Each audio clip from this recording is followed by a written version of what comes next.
Okay, we're streaming live on YouTube. Welcome back. My name is Pam Fox, and we are studying the Bible verse by verse.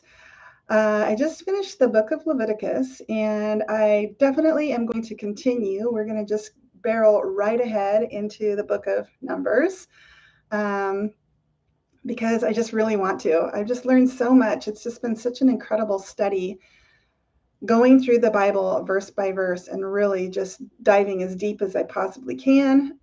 It's just been an incredible experience. So I don't want to stop. I mean, I've only gotten through 3 books of the Bible, and it's just been so amazing. So I don't want to stop. There's just so much more to learn and to discover.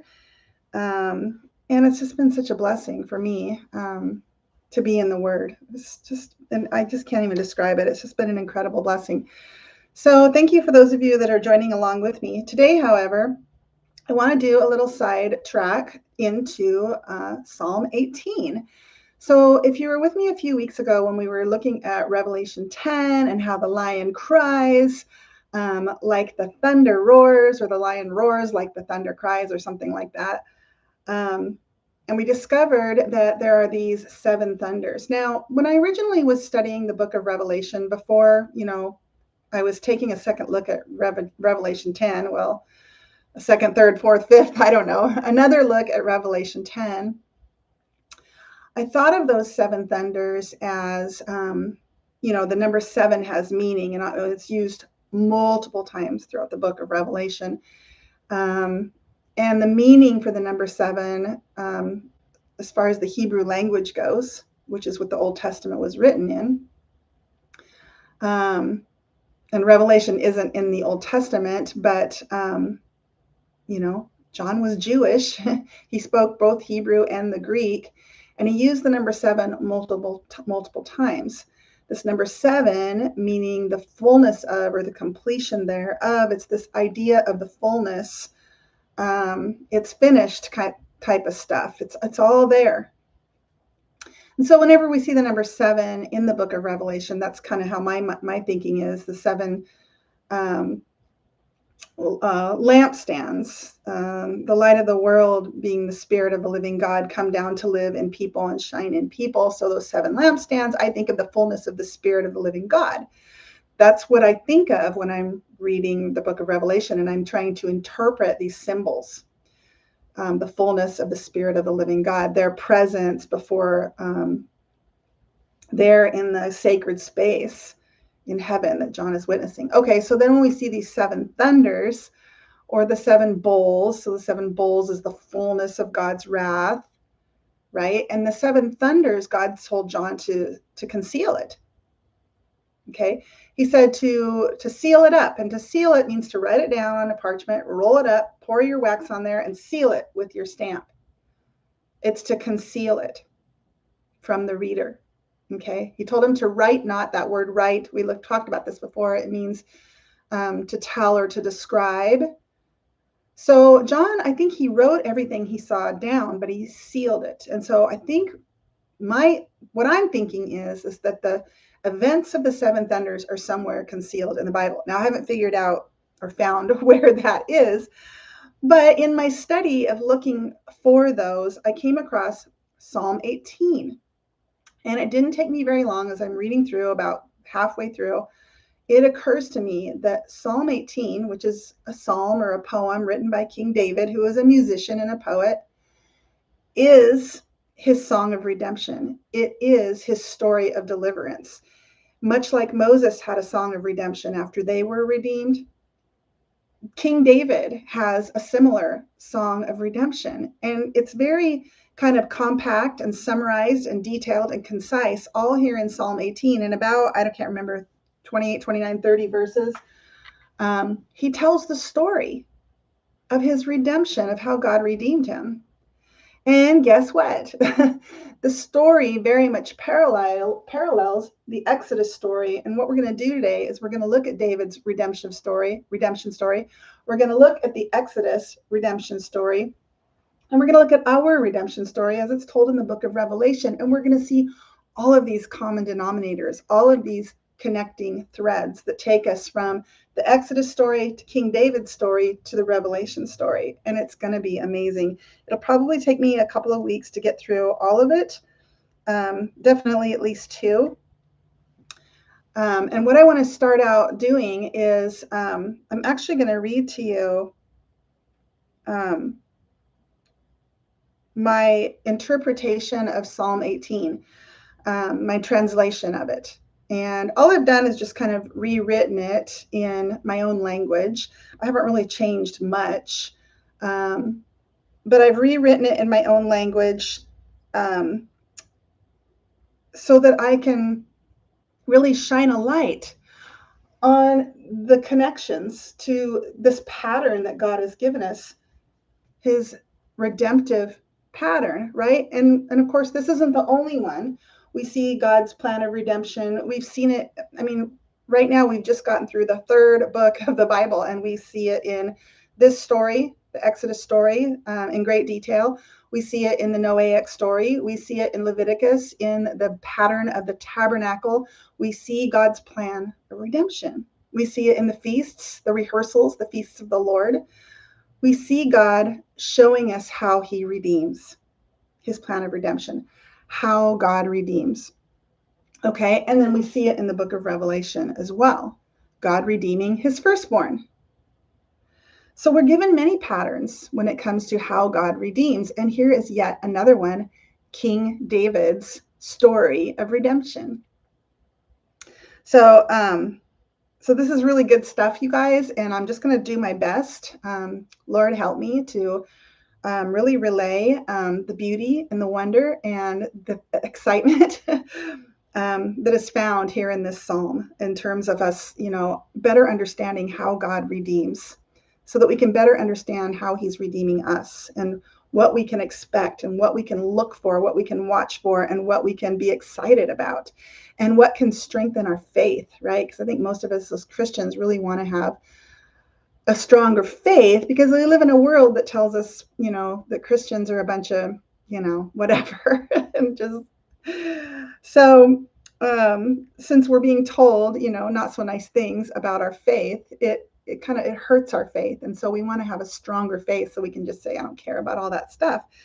And so, Lord, strengthen our faith. And for me, it's getting into the word and studying the word that strengthens my faith. So I'm going to read my translation and then we're going to get to it. So this is Psalm 18, and this is my interpretation or translation. On the day that David was redeemed. Oh, and before I get started, I just want to say something really important that you need to understand as I'm going through this. If you happen to be following along in Psalm 18 while I'm reading this, you will not see the word redeemed in Psalm 18. You'll see the word delivered. Okay. And remember, the definition of redemption is actually to buy back your kin. So if you had a relative that was enslaved, you could go and purchase that relative and bring them out of bondage and back into your family at a cost. Right? This is redemption. It's to release or to rescue, right? Release and deliver. Release and deliver at a cost. This is what redemption is. And we know with the nation of Israel, they were released out of bondage in Africa, in Egypt, and they were delivered, as far as the scriptures go, to God's holy habitation, which was the desert. But God was there. And God was doing something with the nation of Israel.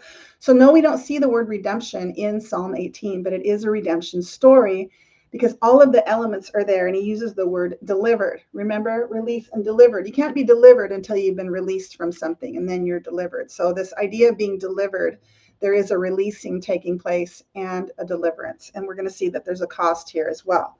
All right, so let me start over.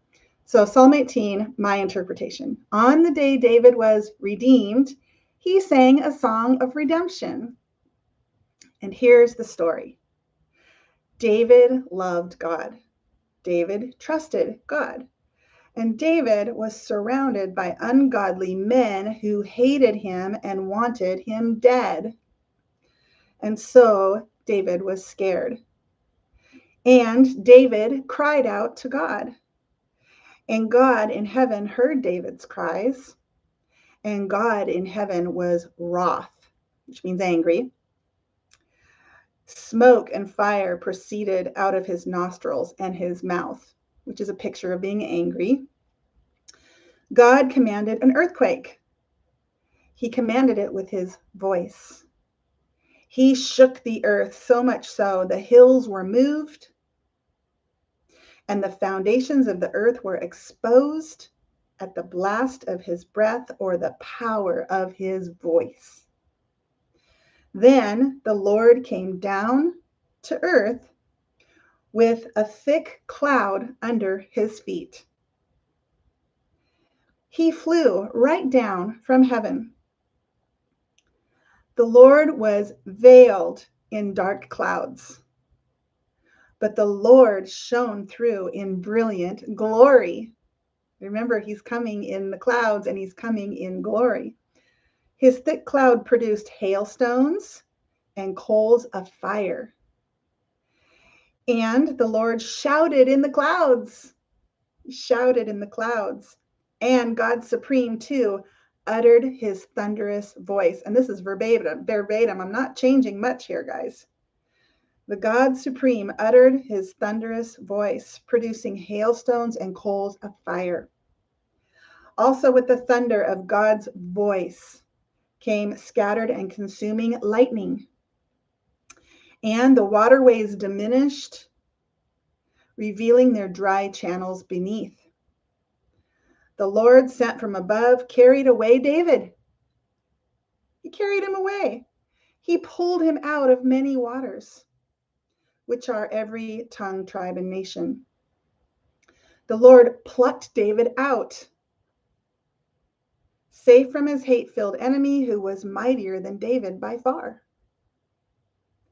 David's enemy showed up before him, but the Lord strengthened and protected him from them and from their evil. The Lord carried David to a large place. And again, this is verbatim, King James Version. He carried him to a large place because he delighted in him. God had made David new. How? Well, he stripped and strengthened and equipped him. The Lord rewarded David for his faithfulness to God. He rewarded him for his faithfulness to God. The Lord recompensed. This is the word the King James uses, and we're going to look more at that in detail when we go through this. The Lord recompensed him according to his righteousness. And so the Lord showed up for David, full of mercy and purity and salvation and justice. He lit his candle, again, verbatim from the King James Version. He lit his candle, so there was no more darkness remaining in him. And it was only by the power of God that David was able to overcome through his faith and his faithfulness. Because God's way is perfect, his word is true, and he is a shield to all who trust in him. David's strength was of the Lord. God perfected David's path.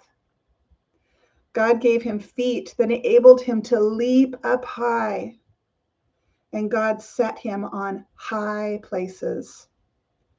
The Lord taught David how to fight the battle. What kind of battle?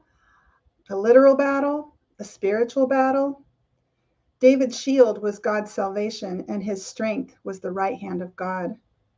But ironically, it was through God's gentleness that would make David multiply and give him abundance.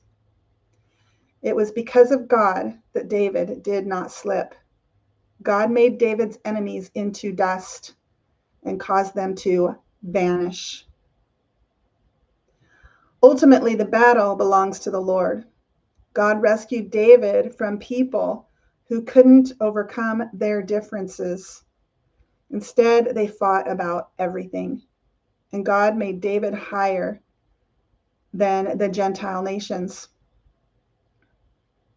And dare I say it, higher than the angels. People David never knew, became subject to his kingship. David proclaimed, quote, "The Lord liveth, blessed be my rock, and may the God of my salvation be exalted," end quote. David was able to overtake his enemies because of God. Therefore, I guess there's not 30 verses, there's closer to 50 verses. Therefore, surrounded by Gentiles, David gave thanks and sang praises to the Lord for being redeemed as a king and a priest, and for God's favor and health and salvation and prosperity and victory. God in his loving kindness showed David mercy. Mercy not meant for David alone, but for the priesthood and for his descendants that would come after him forevermore. Okay, so let's pull up Psalm 18. I'm going to be looking at it in the King James. And again, what I'm going to be doing here is showing you the threads, showing you that David's redemption very much looks like this redemption, and it very much looks like this redemption. That is the story we're told in the book of Revelation and the story we're told in the book of Exodus.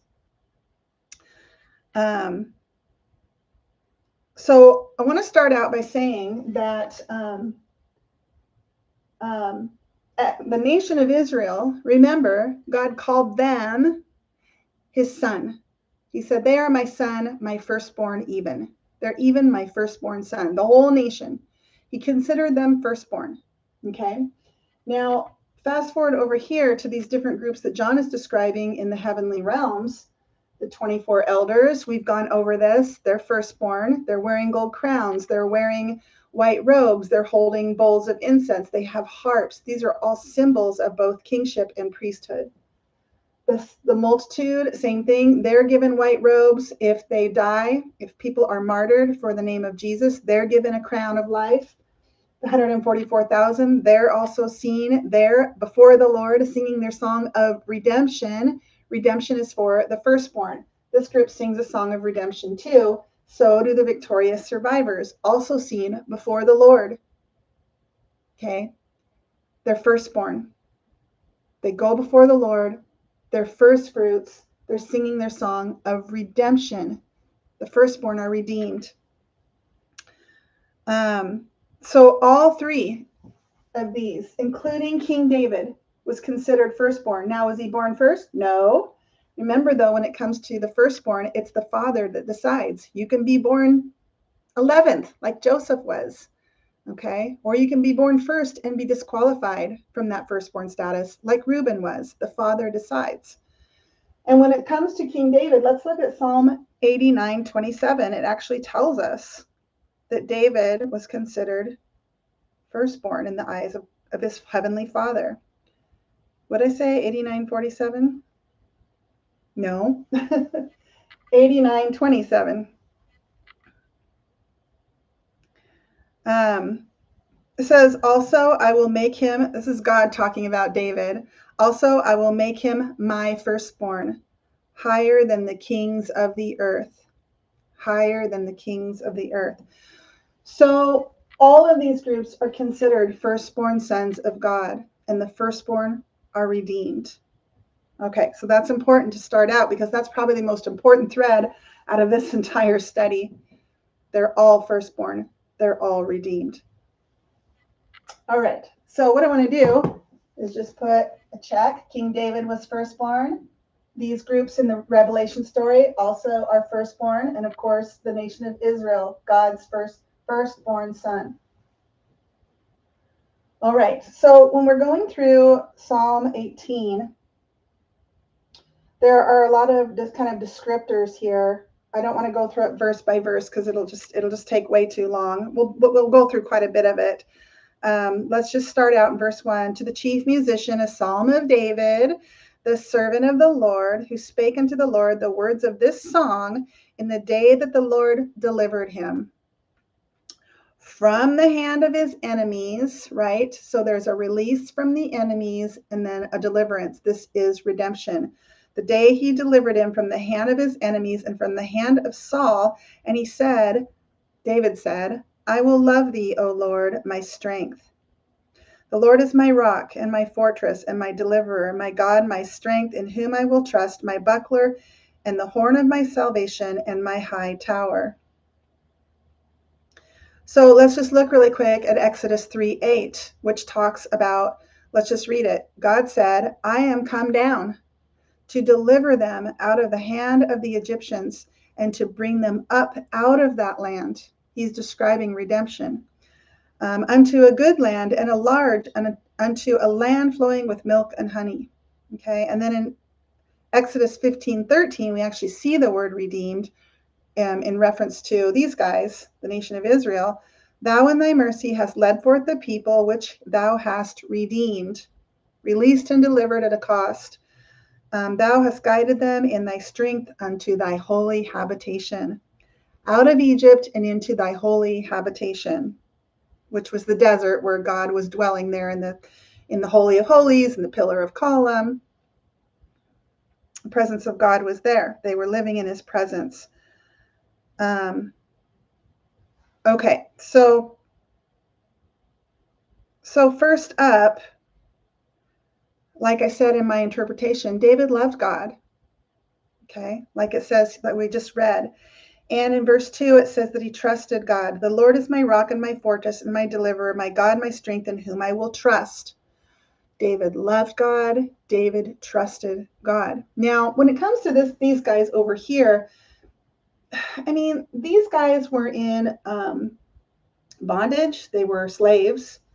That's all they ever knew. They were born in Egypt. From the time they were born until they left, that's all they knew was Egypt. But, I mean, they served a God that had been taught to them through their ancestors, Abraham, Isaac, Jacob, and all those guys. They passed down their doctrine, right? The stories, all the examples of God and the things that he had done. And so there was an element probably in individuals of trust and faith and love for God. But as a whole, God had to get them out of there because they were living, first of all, they were serving a pagan country. And second of all, they were immersed in that paganism, if you will. They were immersed in idolatry and all of the practices that came with it. So God had to get them out because you could imagine just the longer they lived there, the more integrated they would become into that society and just become a part of that, just adopting everything that is all around them. So in terms of the nation of Israel loving God and being faithful to God, I'm assuming there was an element of that. But for the most part, for these guys, God chose them. Okay. And he brought them this whole Exodus story. I mean, yeah, it was to redeem them, but it was also to give us the pattern so that we can understand how God redeems. It gives us the pattern. Remember, just pull up this. Now, all these things happen to them for examples or patterns. All these things happen to the nation of Israel for patterns. They are written down for our warning and instruction upon whom the ends of the world are come. Okay, so in the end, people can better understand what God is about to do by going back and looking at this pattern that he's given us. And there are other patterns like this one here in Psalm 18. And also, Amos 3:7 says, God does nothing without revealing it first to his servants, the prophets. So God has revealed it to the prophets. They wrote it down and we have it. God does nothing without revealing it first to his servants, the prophets. We have it. Okay, we might not fully understand it yet, but as the Spirit wants us to understand things and as we dive in seeking, okay, we can learn. And then Isaiah 46:9-10 says, remember the former things of old, right? The former things of old, going back to Exodus. For I am God, there is none else. I am God, there is none like me, declaring the end from the beginning and from ancient times, things that are not yet done. All this end time stuff was declared in the beginning, here in the Noah story and in King David's story. So we can find little nuggets that will strengthen our faith and improve our understanding by going back. Okay, so David loved God and he trusted God.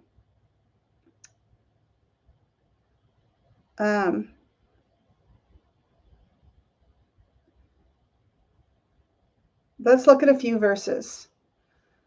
1 Corinthians 10:4. You know what? There's so many verses here. Let's just keep going. We got to keep going. Okay. Let's go down. Where were we? Okay. All right. So David loved God, David trusted God, and David was surrounded by ungodly men who hated him and wanted him dead. Psalm 18, verse 4. The sorrows of death compassed me, and the floods of ungodly men made me afraid. Now, in the Exodus story, were these guys surrounded by ungodly men? Well, yes, of course they were.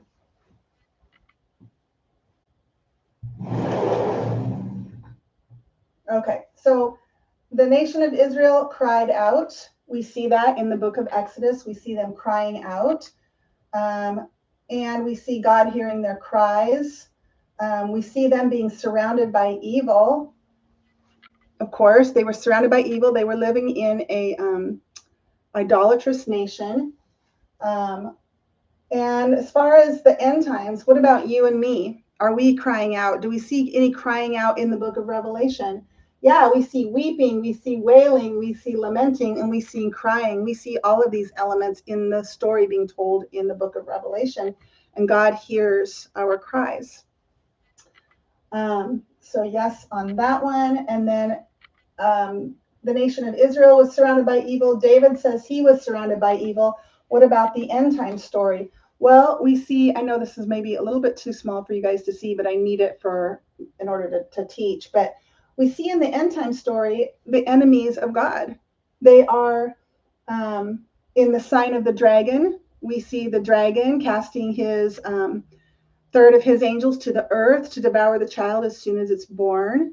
Okay, these are the enemies of God, the enemies of God's people. We see the pit open and all of those, what it calls locusts, coming up out of the pit, right, to join forces with all the bad guys. We see the Euphrates, the 4 angels in the Euphrates River released. They're also very bad angels. And we see Satan and his angels cast down to the earth after the battle in heaven is lost. So do we see God's enemies flooding the earth in the end time? Well, yes, of course we do. And the nation of Israel was also surrounded by enemies. And David says that he too is surrounded by enemies.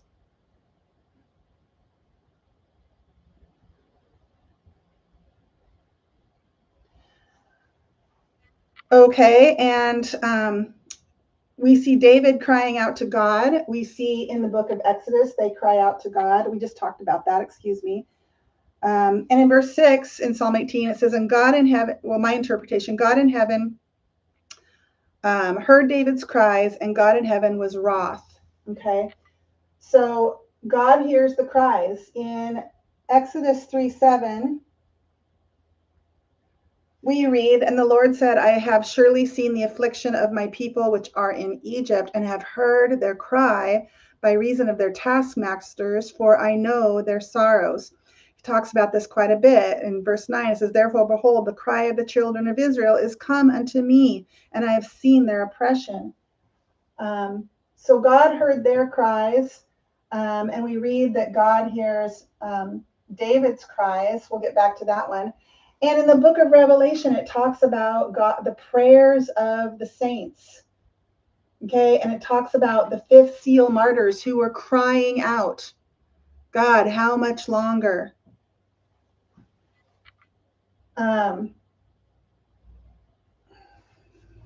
Forgive me, let's see. This one, who does Israel wanted Israel dead? Okay, verse 4, David was surrounded by ungodly men and who hated him and wanted him dead. So, yes, we just looked at that. The angels, Satan cast them down to the earth to devour the child as soon as it's born. To devour the child as soon as it's born. He won't because the lion roars, but that's their intent, okay? And that was the intent over here as well, of course. When Pharaoh sent out that army after the nation of Israel, after they walked out of Egypt. He sent them out to kill them.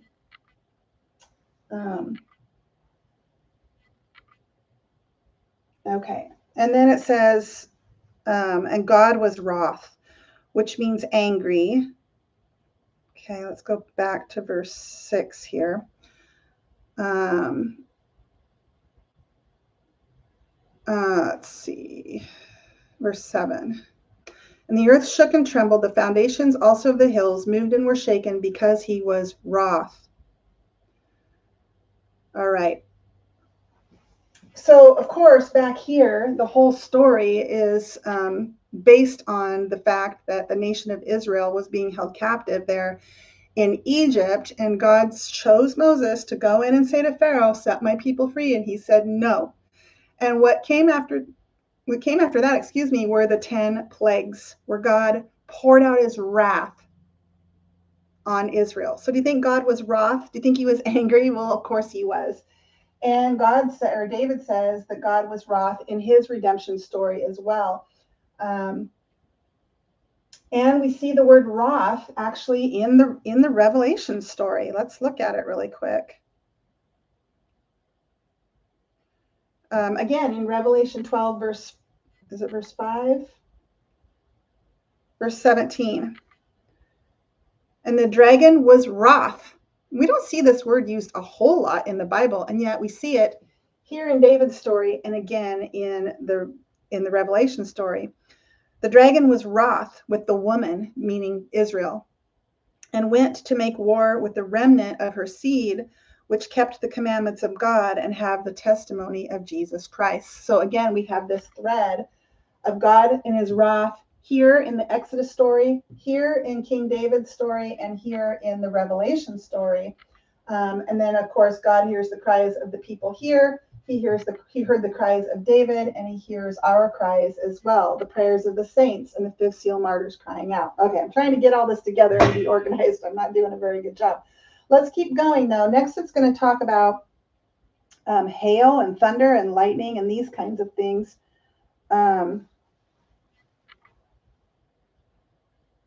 Let's see. So verse 8, God commands an earthquake. He commands it with his voice.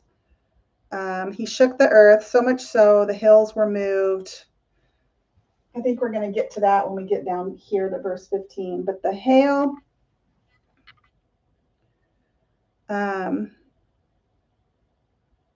let's find the hail here. I keep going to the wrong, got too many apps open here.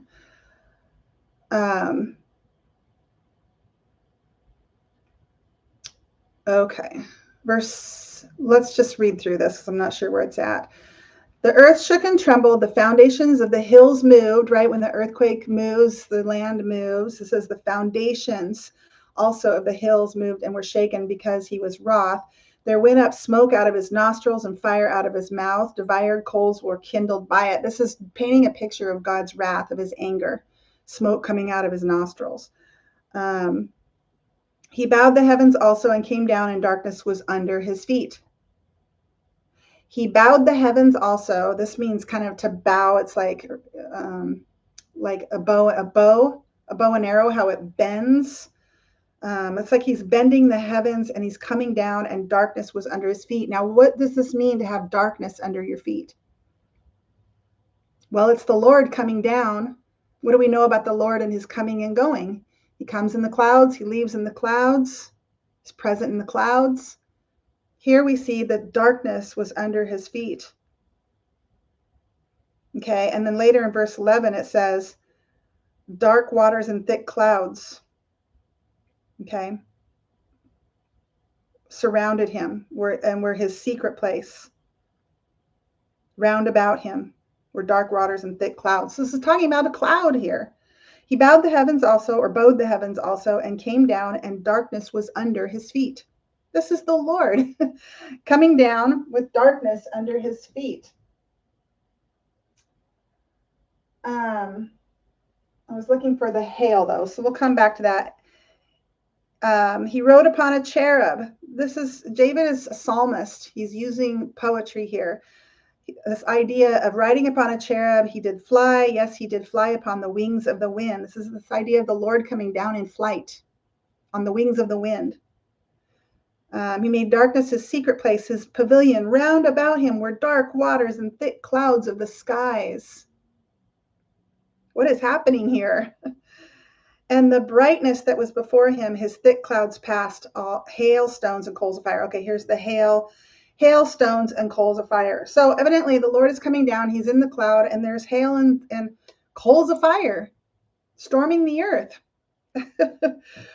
All right.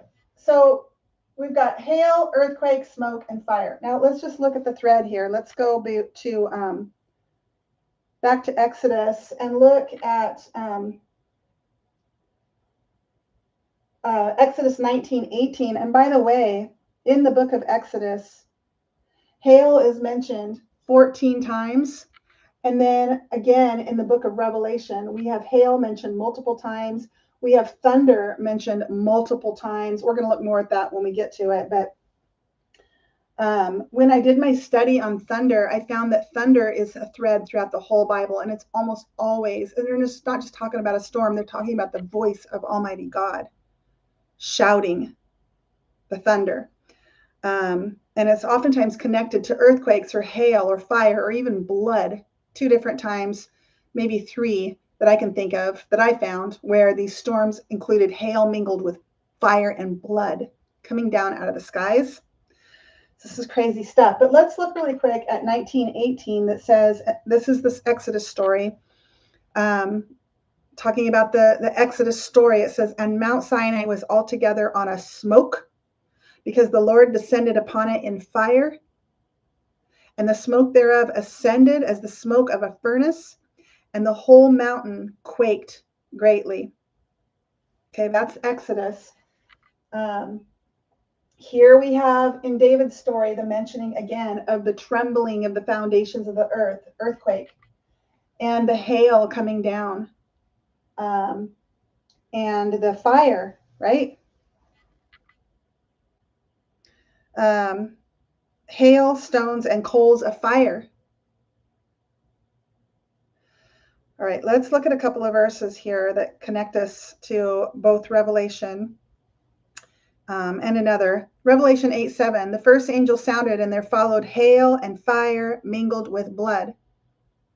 Revelation 8:15 and 19, the seventh angel sounded, and there was great voices in heaven saying, the kingdoms of this world are become the kingdoms of our Lord and of his Christ, and he shall reign forever and ever. And the temple of God was opened in heaven, and there was seen in his temple the ark of his testament, and there were lightnings and voices and thunderings and an earthquake and great hail. Revelation 16:17, and the seventh angel poured out his vial into the air, and there came great voice out of the temple of heaven from the throne saying, it is done. And there were voices and thunders and lightnings, and there was a great earthquake, such as was not since men were upon the earth, so mighty an earthquake, and so great of the plague of the hail. And then way back in the Old Testament, in Joel chapter 2, verse 30, it says, this is a prophetic, Joel was a prophet. This is a prophetic scripture of an end time event that says, I will show wonders in the heavens and in the earth, blood and fire and pillars of smoke. The sun shall be turned into darkness and the moon into blood before the great and terrible day of the Lord. Joel is talking about what Jesus described in Matthew 24 about the sun and the moon, that would this cosmic thing would happen before the great and terrible day of the Lord. What's the day of the Lord? It's his parousia. It's his glorious, brilliant coming, right, to begin his 1,000-year reign. It's not coming for the 24 elders or any of that stuff. It's not the rapture. Well, it's the rapture of the victorious survivors. That's how it's going to begin when he comes.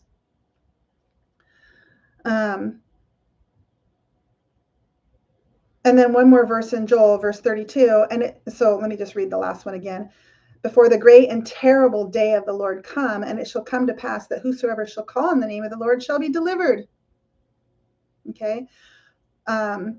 For in Mount Zion and in Jerusalem shall be deliverance, redemption, as the Lord hath said, in the remnant whom the Lord shall call. And that's the remnant of Israel, of course. But Okay, so getting back to this hail and earthquake and smoke and fire and even sometimes blood mentioned here in the Exodus story, mentioned here in King David's story, and mentioned in Revelation, in the Revelation story.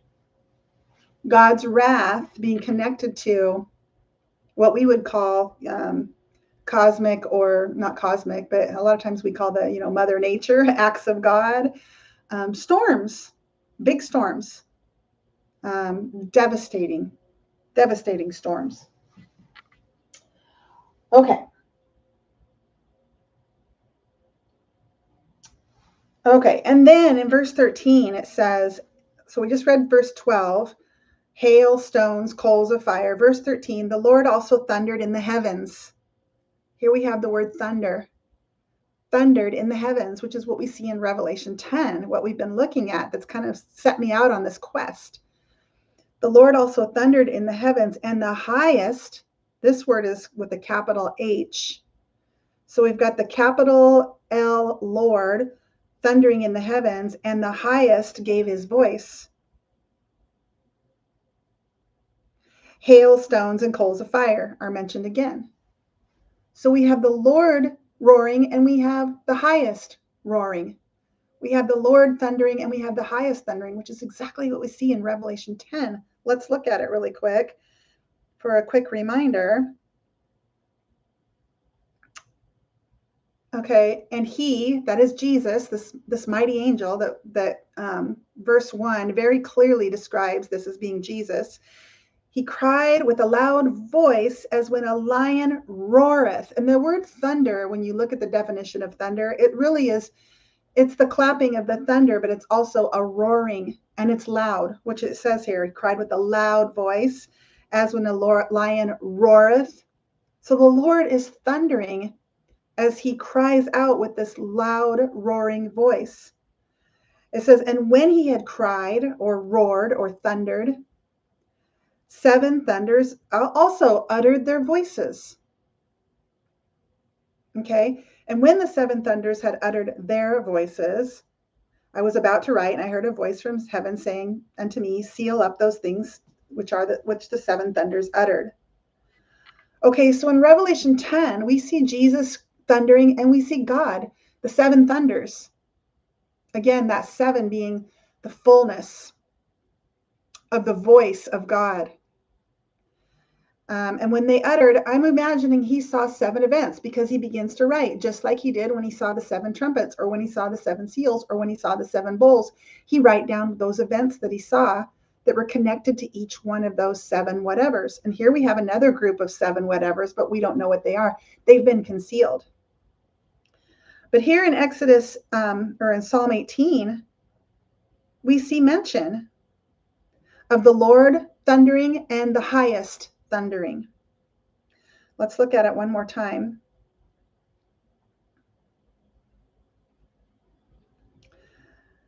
The Lord also thundered in the heavens, and the highest gave his voice, hailstones and coals of fire. So we can presume that when it comes to these so-called thunders, that these events are going to be catastrophic acts of God, like storm type things. Maybe not all of them, but I'm thinking that's what some of it is going to be. It's what we see in the 10 plagues here in Egypt when God was wroth, right? He sent out, hail, and he sent out blood and other things like flies and frogs and the death of the firstborn. Possibly one of the 7 thunders will be the redemption of the firstborn. Because back here in the 10th plague, when the firstborn were killed by God, the nation of Israel, who God calls his firstborn son, was immune. They were exempt. God killed all the firstborn in the land, but not the nation of Israel. They were exempt from that plague. God redeemed the firstborn. He redeemed the firstborn. So here the Lord also thundered in the heavens, the highest gave his voice, hailstones, coals, and fire. It's quite possible that one of those 7 thunders will be the redemption of his firstborn. maybe each of these groups will get a different thunder and a different storm that will come with their resurrection and their going up. All right. Okay. So let's go on. Let's move on. Verse 14. Also with the thunder of God's voice came scattered and consuming lightning. Okay. And verse 15. And the waterways diminished, meaning the level of the water went down. The waterways diminished, revealing their dry channels beneath. All right.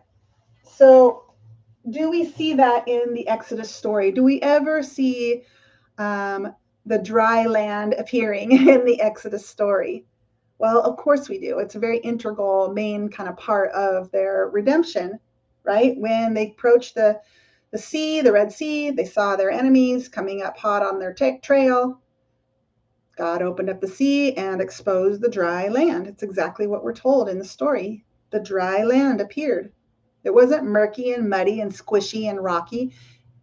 There was a trail there for them, dry land for the whole nation, numbering in the millions, to truck through, carrying all their livestock and their carts and their belongings. They were able to pass through, their young children, their elderly, on dry land. The dry land was exposed. Okay. The waterways weren't diminished. The waterways opened up, but the dry land was exposed in the Exodus story. And David is saying the same thing is happening in his story.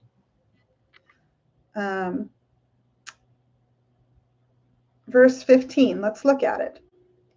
This is this earthquake. Then the channels of waters were seen. What's the channels of waters? Well, if you've got, a river that runs around like this of water, right? There's a channel underneath that. The water is covering the channel. And he's saying with this earthquake, the channels of the waters were seen and the foundations of the world were discovered at thy rebuke. Something in this earthquake opened something up, and you could see the dry land under the sea. You could see the foundations, it says, of the world at God's rebuke, at him thundering with this earthquake and this hail and the storm. O Lord, at the blast of the breath of thy nostrils, which again is a picture of the voice of God.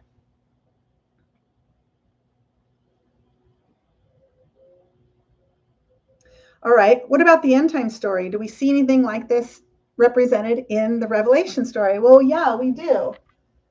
So we see it in King David's story, and we see it in the Revelation story, twice actually. When the remnant flees, they're going to flee into the wilderness. But from the Old Testament in Zechariah, it actually gives us a little bit more details on this story. Let's look at it really quick. It's Zechariah, are those the same things? Zechariah. It's Zechariah 14:5. And this is the whole chapter. This Zechariah 14:5 is extremely prophetic, a lot of detail of the end time.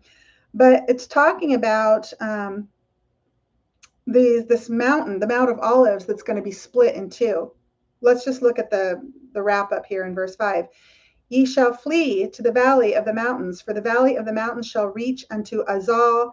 Yes, ye shall flee like as you fled from before the earthquake in the days of Uzziah, King Judah, and the Lord of my God shall come and all saints with thee, fleeing through this broken mountain. It talks more about it in verse 4. It says, the Mount of Olives shall cleave in the midst thereof toward the east and towards the west, and there shall be a very great valley. Half the mountain shall remove toward the north, and the other half towards the south.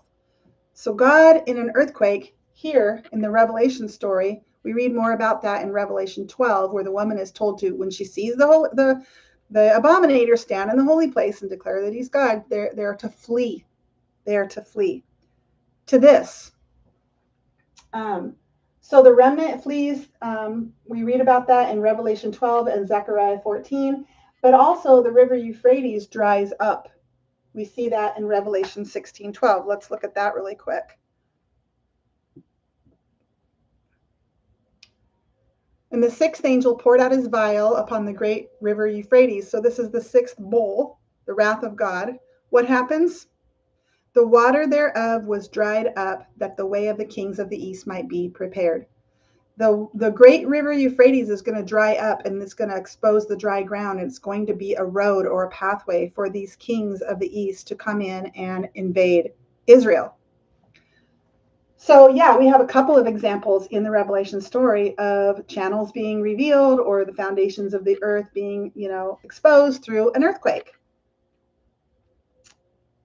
Okay. So next, let's talk about the Lord in the cloud. So we do see this in the Exodus story. Let's look at Exodus 13.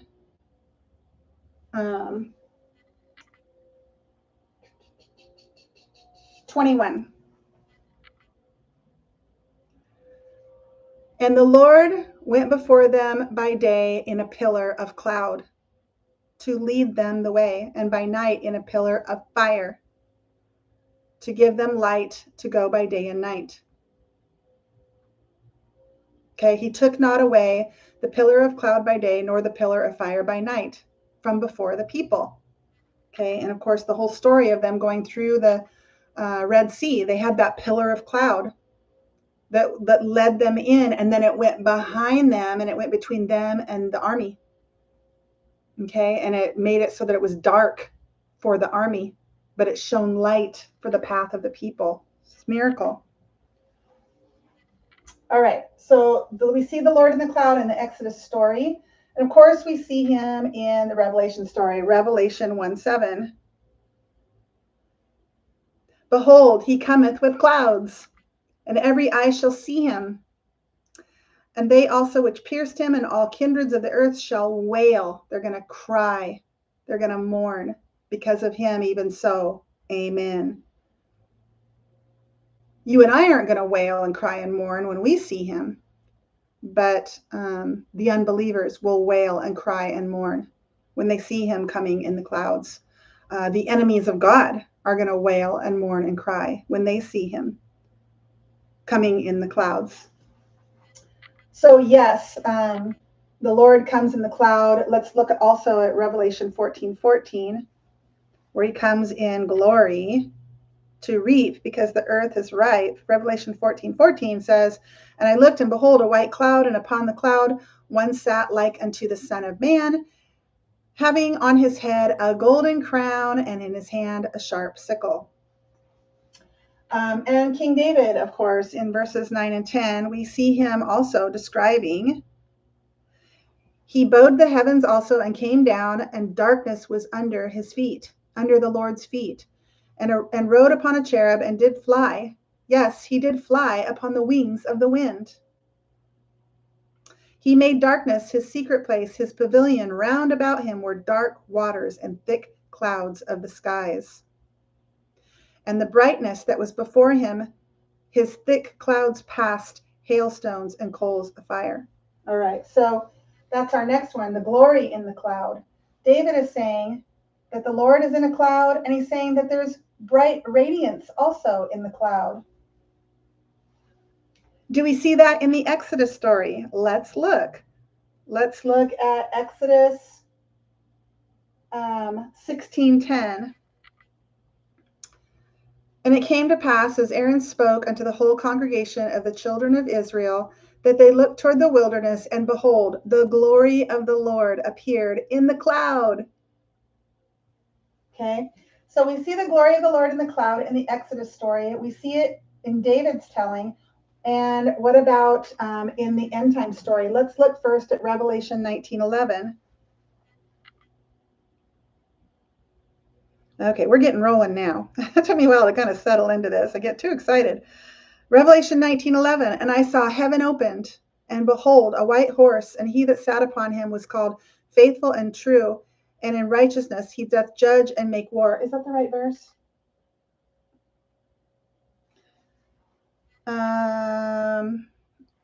Let's just go down to verse 16. I don't think this is the right verse. Let's see here. Okay, so this is describing, it doesn't use the word glory, We're going to look at the next verse. We'll use the word glory, of his coming in glory. But it's describing the Lord coming in glory. Okay, so what does it say? His eyes were a flame of fire, and on his head were many crowns. And he had a name written that no man knew but himself, and he was clothed in a vesture dipped in blood, and his name is called the Word of God. And the armies which were in heaven followed him upon white horses, clothed in fine linen, white and clean, and out of his mouth goeth a sharp sword. With it he should smite the nations, and he should rule them with the rod of iron. He treadeth the winepress of the fierceness and wrath of Almighty God. And he hath on his vesture and on the thigh a name written, King of Kings and Lord of Lords. So this kind of describes him coming in glory. But let's turn now to Matthew 24, where Jesus prophesies about his coming when the disciples ask him about his coming. When will be your coming, and what will be the sign of your coming? Jesus, the whole chapter, he describes all of the things that have to happen first. And when he gets to Matthew 24, verse 30, he says, and then shall appear the sign. Right? They were asking, what will be the sign of your coming? And then shall appear the sign of the Son of Man in heaven. And then shall all the tribes of the earth mourn, just like we saw before in Revelation. And they shall see the Son of Man coming in the clouds of heaven with power and great glory.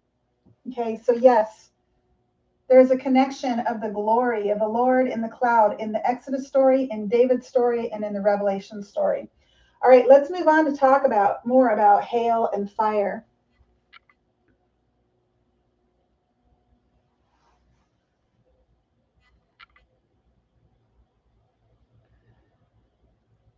Okay. Okay. Verse 13. And okay, let's look at verse 13. The Lord also thundered in the heavens, and the highest gave voice, hailstones and coals of fire. All right, so hail is mentioned 14 times in the Exodus story. Let's look at chapter 9, verses 23 and 24 really quick. Exodus chapter 9. Hail was one of the plagues in the Exodus story. Okay, verse 23, and Moses stretched forth his rod toward heaven, and the Lord sent thunder and hail, and the fire ran along upon the ground. So there was hail and fire mingled with hail. So there was hail and fire mingled with hail, very grievous, such as there was none like it in all the land of Egypt since it became a nation. Okay? Hail and fire mingled with hail. Okay, in the Exodus story. Hail and fire. And here in verses 12 and 13 of David's story, at the brightness that was before him, his thick cloud passed, hailstones, and coals of fire. Okay, so in both stories of redemption, we have present hailstones and fire. The Lord also thundered in the heavens, and the highest gave his voice, hailstones and coals of fire. All right, so we have it here, and then of course in the end time story, we also have hail and fire. Let's look at Revelation 8:5.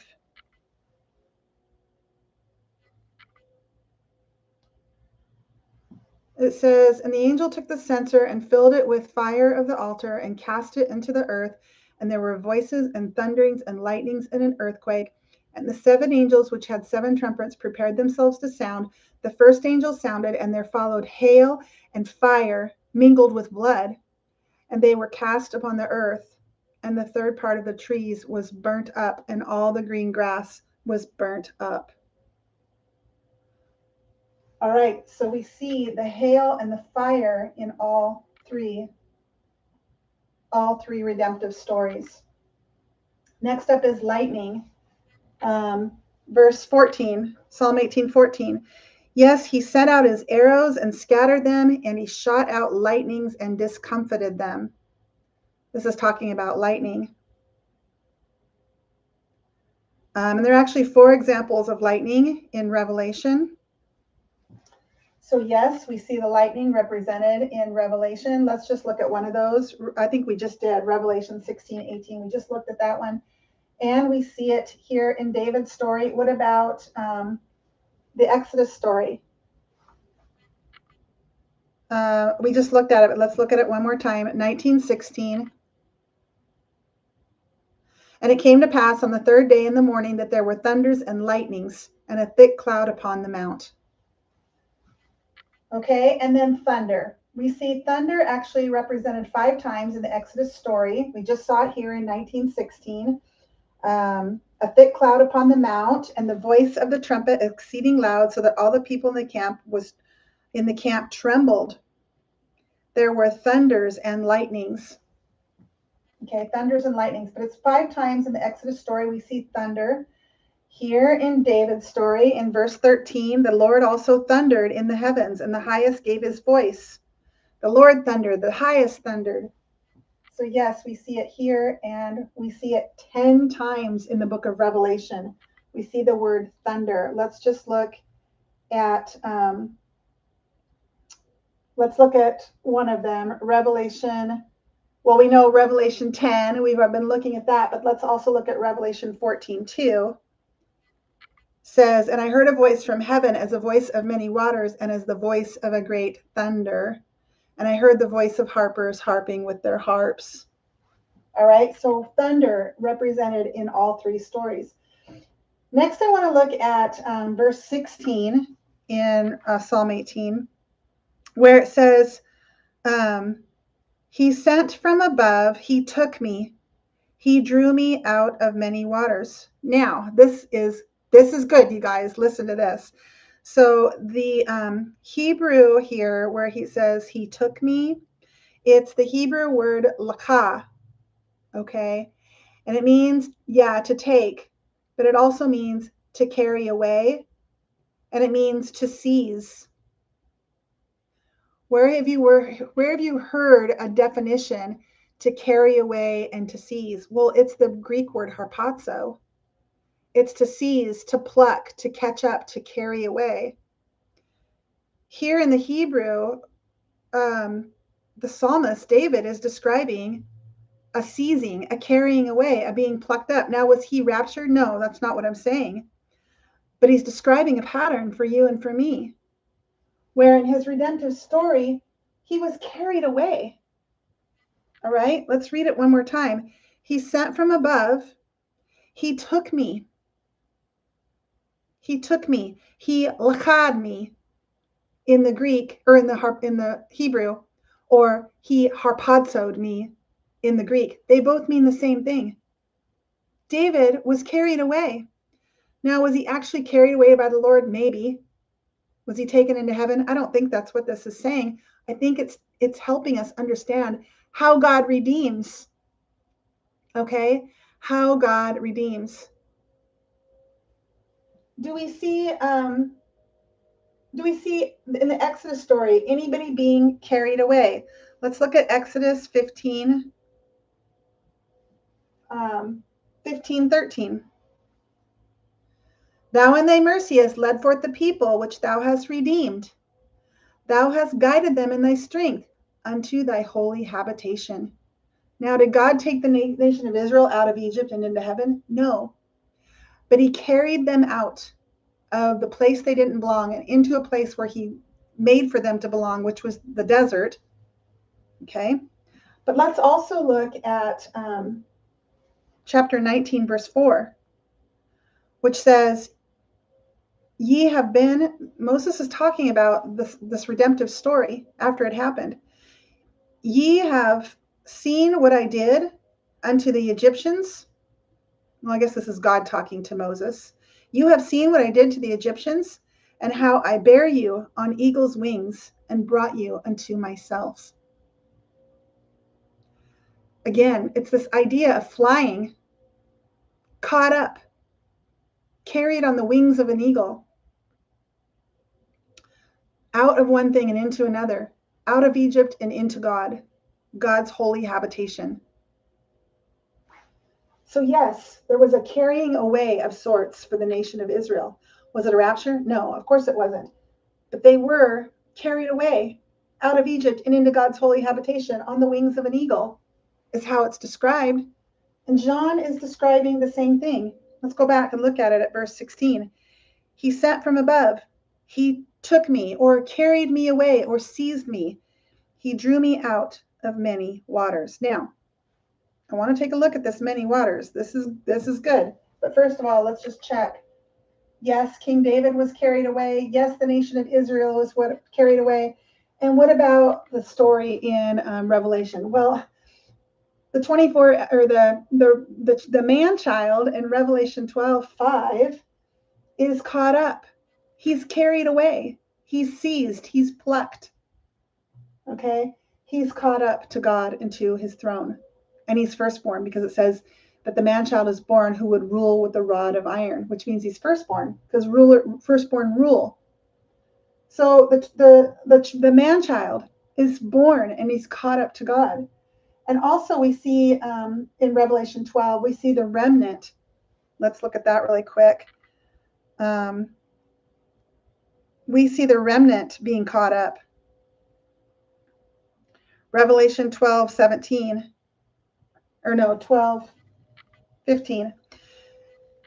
And the serpent cast out of his mouth water as a flood after the woman, Israel, who is fleeing into the wilderness, right? Into the mountains, Mount of Olives, split in two, to a place that God has prepared for them for 3.5 years. The serpent cast out of his mouth water as a flood after the woman, and I think that this flood is a flood of an army. And the reason I think that is because this word flood is actually used quite a bit in the Old Testament to describe a flood of soldiers, a flood of invaders, a flood of an army attacking. They're flooding. They're coming in like a flood to destroy. And here John uses the word flood. He says that the serpent cast out of his mouth, and we see in Revelation the beast, the false prophet, and Satan all casting a spirit out of their mouth that leads to this very large army that they create, right? So quite possibly when this remnant flees into the wilderness, they are going to be pursued by an army that wants to kill them. But once they're in there, the mountains are going to fall on them, just like the Red Sea fell on these guys, and devoured and destroyed the enemy.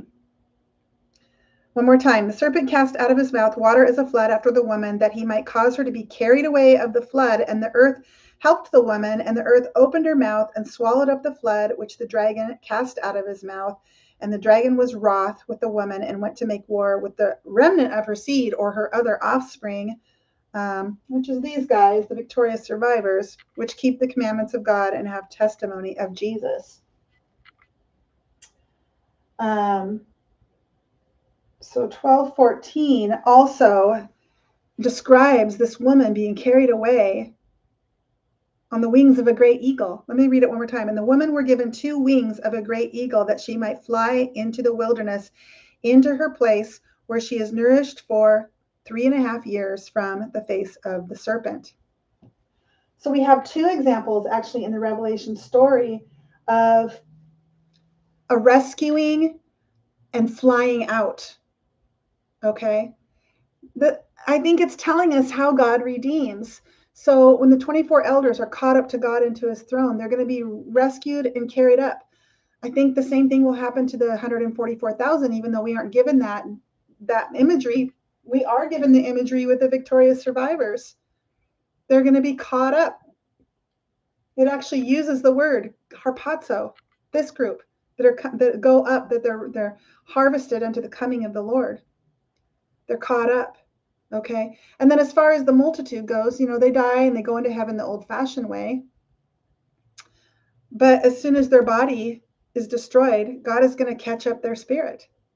It will fly into heaven. This is telling us how God redeems. God's children are caught up to heaven, whether they die or they're raptured. Okay. All right. So was the Exodus, were they caught up? Yes, they were carried away. was David. Yeah, he says that he sat from above, he took me, and this word means to be carried away or to be seized. He drew me out of many waters. All right. So yes, yes, and yes. Now, out of the waters from the enemies. In the Exodus story was the nation of Israel taken out of the water from their enemies. Well, of course they were. Again, that's the story of them going through the Red Sea and God destroyed their enemies. Exodus 15, verses 9 and 10. We already looked at that.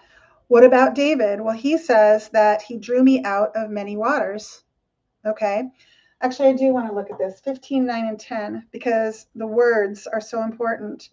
Exodus 15, 9, and 10. Well, let's just look at verse 10. Well, no, let's look at verse 9. The enemy said, I will pursue, I will overtake, I will divide the spoil. This is what the Egyptian army is saying as they're chasing after the nation of Israel. I will overtake, I will divide the spoil. My lust shall be satisfied upon them. I will draw my sword, my hand shall destroy them.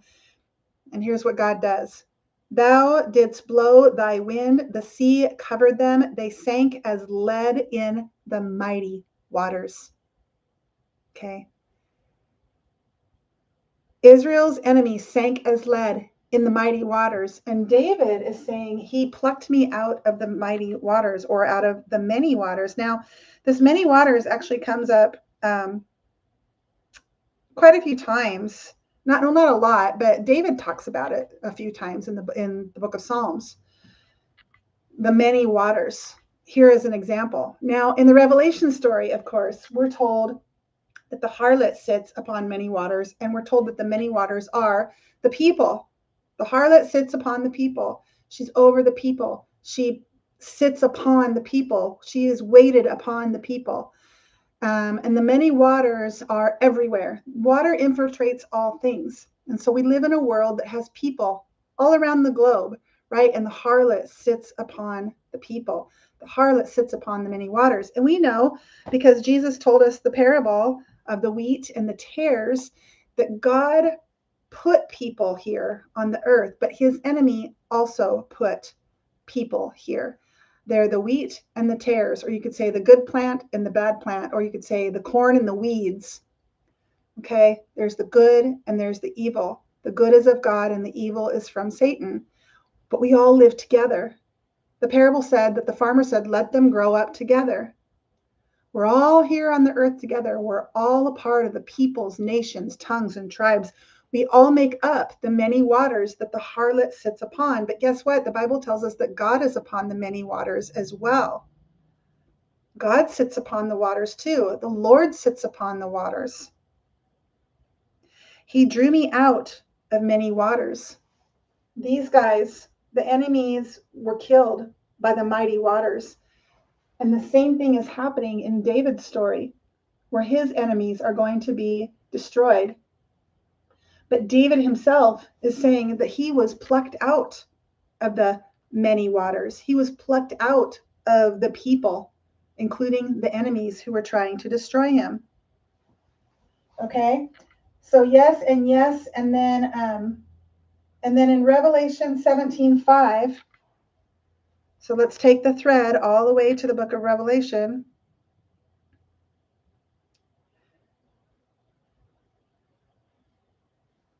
Is where it tells us about, where it speaks of the many waters in the book of Revelation. That's not right.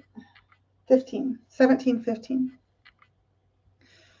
Okay, so the harlot sits upon many waters. It says in verse 15, he saith unto me, the waters which thou sawest, that John is seeing, the harlot sitting upon the many waters, the waters which thou sawest, where the whore sitteth, are people, multitudes, nations, and tongues. It's everybody. It's everybody. It's all of us. Okay, so when it comes to God redeeming, he has to take his people out of this world that's full of people, but not just his people. It's filled with the enemy's people as well. Okay. So how we doing? Okay, so that's about where I wanted to stop today, which is good because it's a little after, we've been on here for a little after an hour. But we're just getting started, you guys. It's just really, really good. I hope you'll come back next week for this Psalm 18, the continuation of it, where we're going to continue to look at how God redeemed King David, his firstborn son, who was ordained as a king, but he was also consecrated in the eyes of God as a priest. Now, a lot of people would say, huh? I didn't know that. What are you talking about? It's a very, very little small passage in the Bible where David gets his hands on the ark, which had been taken by the enemy. He gets it back. He pitches a tent and he worships God with spiritual sacrifices, not blood sacrifices. There was no altar of sacrifice mentioned in this new tabernacle that he pitches, just the ark. He does make a blood offering to kind of consecrate this new tabernacle, but there was no altar of sacrifice and there were no priests. But David put on the linen ephod and he worshiped before God. He worshiped before the altar, which means that King David was a priest and a king after the order of Melchizedek. So we're going to talk more about that next week. And I do want to do a Bible study that's dedicated entirely to the priesthood after the order of Melchizedek. Melchizedek was the first king mentioned in the Bible. Well, he might not have been the first king. I think he was. He was the king of Salem, which most people think that's probably talking about the land of Jerusalem. It just hadn't been called Jerusalem yet. He was the king of Salem, but he was also a man of God, and he was a priest. He was a priest unto God. He was a king and a priest. His name was King Melchizedek. And we're told that Jesus is also a king and a priest after the order of King Melchizedek. And of course, you and I are going to be consecrated and ordained as king priests. Okay. This original group, God said he wanted them to be a kingdom of priests, and it didn't work out, but it will. It's still going to. It just didn't work out with this original group because they rejected and defiled and rebelled against God. But he's going to bring it all full circle. All right. And it's what we see in the end time story. And he hath made us kings and priests, and the kings and priests will rule for 1,000 years. It's what it says in the book of Revelation. All right, so I'm going to get going, you guys. Thank you so much for joining me today. I hope you come back next week as we do this continuation in Psalm 18. I hope you'll read it and really use your lens, your filter as you read it, and look for the phrases and words that connect us to the Exodus story and to the Revelation story. And when we come back next week, we're going to get into it in more depth. Well, I won't spoil it. I have so much fun doing these Bible studies. I never want them to end, but I do need to get going. So thank you so much for watching. God bless, and we'll see you next time.